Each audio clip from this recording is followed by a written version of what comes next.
Hello friends, welcome my channel tech পরান। So আজকে একটি নতুন ভিডিও নিয়ে হাজির হলাম আপনাদের মাঝে। ভিডিওটি মূলত যে আপনার ফেসবুকে যাদেরকে রিকোয়েস্ট পাঠিয়েছেন তারা আপনাকে ফলো হিসাবে ঝুলিয়ে রেখেছে। সো আপনি কিভাবে ক্যান্সেল করবেন এবং নতুন ফ্রেন্ড লিস্ট তৈরি করবেন, সো আপনাদের দেখিয়ে দিচ্ছি কিভাবে আপনারা ক্যান্সেল করবেন। সো ভিডিওটি শুরু করার আগে কথা বলে যারা আমার চ্যানেলটি সাবস্ক্রাইব করেন অবশ্যই সাবস্ক্রাইব করবেন এবং লাইক কমেন্ট শেয়ার করে জানাবেন। চলুন ভিডিওটি শুরু করা যাক।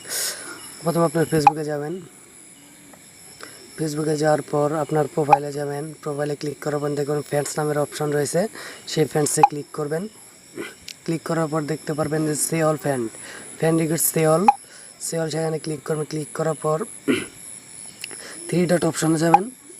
অপশনে যাওয়ার পর দেখবেন view send friend request. So সেখানে গেলে আমি দেখেন কাদেরকে ফ্রেন্ড রিকোয়েস্ট পাঠিয়েছে, আপনি এখান থেকে ক্যান্সেল করে দিতে পারেন। সো আমি ক্যান্সেল করে আপনাদের দেখিয়ে দিচ্ছি, ক্যান্সেল করে দিকে। সো ভিডিওটি যদি ভালো লাগে অবশ্যই লাইক কমেন্ট শেয়ার করে পাশে থাকবেন এবং অবশ্যই